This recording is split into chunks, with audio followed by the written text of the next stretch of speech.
রিপন। জি sir. ওদের যে আসার কথা ছিল তার কি হলো? এখনই চলে আসবে স্যার। আসো ভাই আসো। চাচা আসো। আঙ্কেল আসসালামু আলাইকুম। ওয়ালাইকুম আসসালাম। এরা তো বন্দুক গুল্লি করব আর ডর লাগে। ওকে সাহস রাখো। ডরায় বন্দুক দেখলে আঙ্কেল। এতে ফাঁক না আছে। হ্যাঁ না না কথা কয়। তোমরা কারা? আঙ্কেল আমার চাচা আর ভাইদের নিয়ে এসেছি। কোথায় তোমার চাচা? আঙ্কেল এই যে আমার চাচা। এটা আসসালামু আলাইকুম। ওয়ালাইকুম আসসালাম। এত পিচ্ছি তোমার চাচা? জি আঙ্কেল। ওরা কারা? ওরা হচ্ছে আমার ভাই। মানে হার নাম হচ্ছে এনার্জি বাদল, হাইয়র খালাতো ভাই। আর নাম হারুন কিসিঞ্জার। এতে আর মামতো ভাই। মুই বরিশালের বাদল, মুই এলাম ফুবাতো ভাই। তো সবাই কি মনে করে? আঙ্কেল আপনি বলেছিলেন আমার চাচাকে নিয়ে আসতে, বিয়ের কথা ফাইনাল করতে। শাহিনকে আমার খুব পছন্দ। বললেই তো বলবেন, বলছে এই যে একদম সোনার টুকরা ছেলে গো। এতে একদম সোনার দামি, হুলা তো নয়, যেন রসগোল্লা। এক্সের ভালো, দুধের মধ্যে মইল আছে, এর মধ্যে কোনো মইল নেই।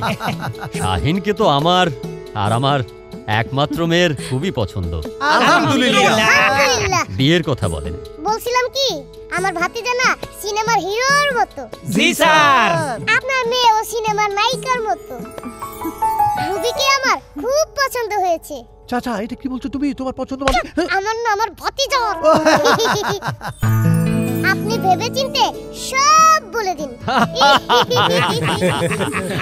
আরে শুনে খুব খুশি হলাম। তবে আমি কিন্তু আমার একমাত্র আদরের মেয়েকে খালি হাতে বিয়ে দেব না। আমি ঠিক করেছি একটা গাড়ি আর একটা ফ্ল্যাট দেব। আলহামদুলিল্লাহ। আরে না না না না, যৌতুক হিসেবে না, আমার মেয়েকে আমি উপহার হিসেবে দেব। বিয়াই সাহেব, এখন বিয়ার তারিখ ঠিক করেন। আমি একটা তারিখ ঠিক করে রেখেছি, সামনের মাসের 3 তারিখ, রোববার। আপনাদের কোনো আপত্তি নেই তো? আলহামদুলিল্লাহ, আমার কোনো আপত্তি নাই।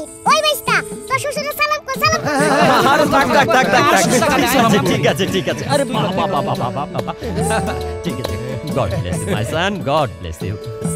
তামা সব ঠিকঠাক হয়ে গেল? বাই। চলো স্যার।